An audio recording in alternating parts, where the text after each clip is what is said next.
Assalamualaikum warahmatullahi wabarakatuh.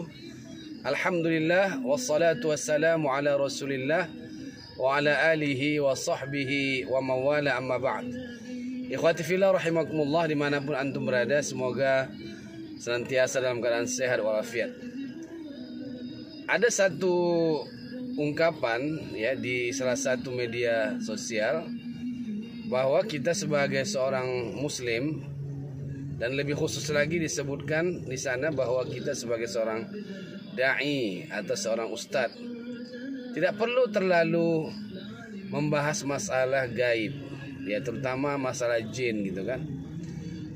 Kenapa? Karena masih banyak lagi persoalan-persoalan umat ini yang perlu dihadapi, yang perlu dicarikan solusinya. Saya menjawab seperti ini, bahwa setiap komponen umat ya yang terdiri dari dai, ustadz, kiai dan sebagainya, itu masing-masing memiliki tugas. Adapun tugas yang diemban oleh seorang peruqyah, dia memang bersinggungan dengan persoalan-persoalan gaib, persoalan-persoalan yang mungkin tidak tersentuh oleh dai-dai pada umumnya. Jadi dalam hal ini seharusnya mereka bersyukur, mereka berterima kasih kepada para peruqyah, khususnya peruqyah-peruqyah yang memang memiliki kemampuan atau kapasitas untuk menjawab berbagai persoalan-persoalan gaib atau mengatasi gangguan-gangguan yang dialami oleh umat yang tidak tertangani oleh dai-dai yang lain. Bahkan kalau dia dalam bentuk penyakit, tidak bisa diatasi oleh para dokter. Nah, di sini sepatutnya para dai-dai atau siapapun yang mengkritisi seperti yang saya sebutkan di awal tadi, seharusnya mereka bersyukur bahwa umat ini tertangani oleh para peruqyah. Mereka tidak mencari solusi ya dengan merujuk kepada dukun atau paranormal. Nah, jadi masalah gaib ini masalah penting ya. Di dalam Islam, perkara gaib ini perkara yang disebutkan sebagai perkara yang menjadi fokus ya dalam prinsip-prinsip akidah ya. Disebutkan dalam satu kitab ya. Di sana dikatakan manzilatul imani bil ghaib ya minad dini azimatun ya wa huwa asasu jami'il usul al-i'tiqadiyah wal amaliyah. Jadi kedudukan iman terhadap perkara gaib dalam agama ini sangat besar, dan ia menjadi landasan atau fondasi seluruh prinsip-prinsip keyakinan atau akidah, bahkan prinsip-prinsip dalam ibadah. Artinya kalau kita tidak mempercayai perkara gaib, maka bisa jadi akidah kita itu rusak, atau kita melakukan ibadah tapi tidak mengetahui kemana tujuan kita untuk melakukan ibadah.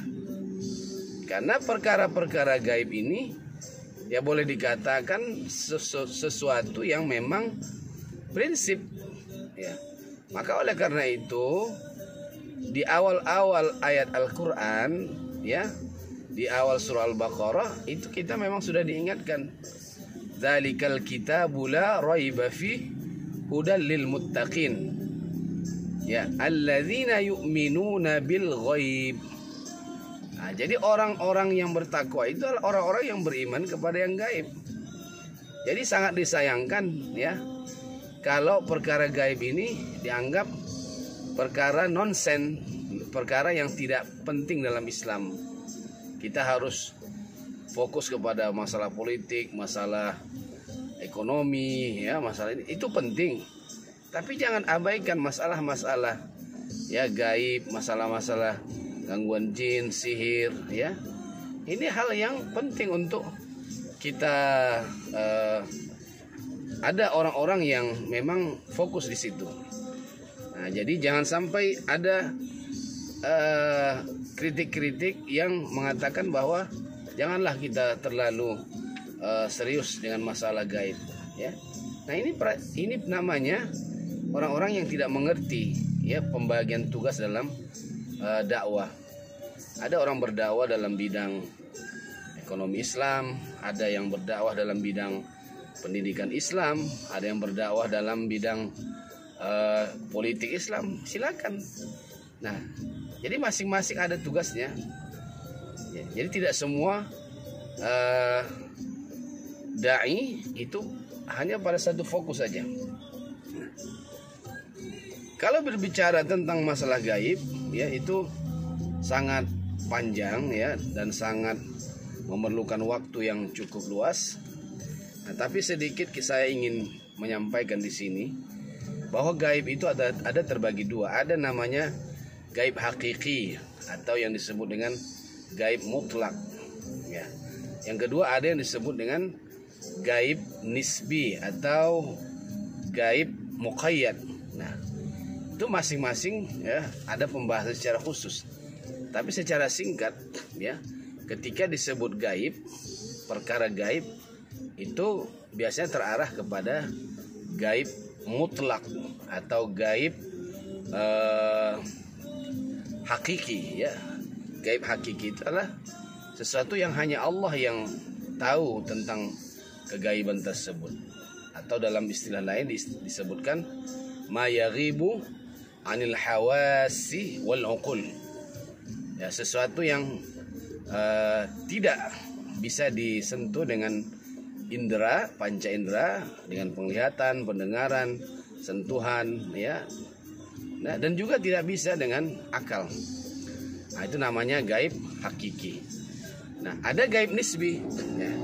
Gaib nisbi ini apa? Ma yaghibu an ba'dil makhluqin duna ba'din.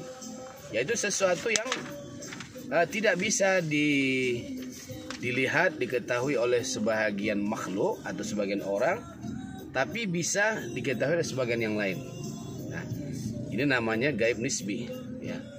Nah, gaib nisbi ini nanti ada yang disebabkan oleh batas waktu ya. Ada pembatas waktu. Misalnya ada gaib masa lalu, ghaibun madhi, ghaibun madin ya, gaib masa lalu. Nah, disebut gaib masa lalu karena sudah berlalu masanya, dan kita yang hidup sekarang ini atau orang yang hidup di masa yang akan datang tidak dapat mengetahui itu ya. Contohnya apa yang terjadi pada masa Nabi Adam ya, sampai Nabi Muhammad, bahkan setelah itu hingga saat ini ya.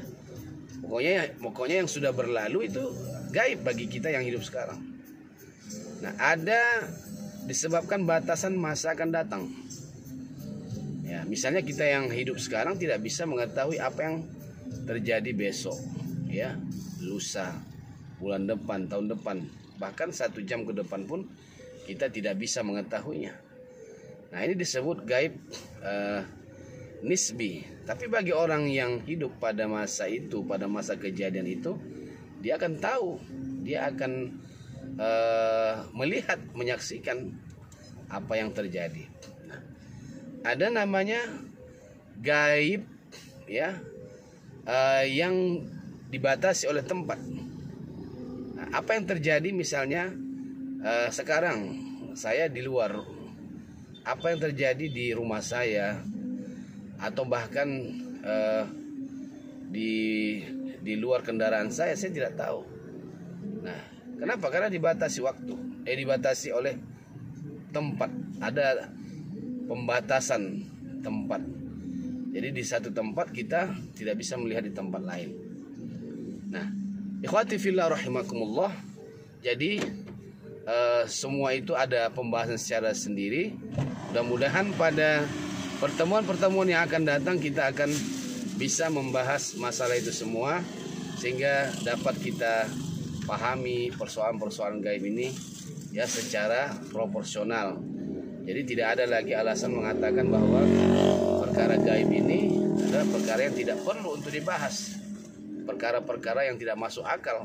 Ya, padahal perkara gaib ini sangat penting di dalam kajian Islam, khususnya dalam kajian akidah. Mudah-mudahan bermanfaat.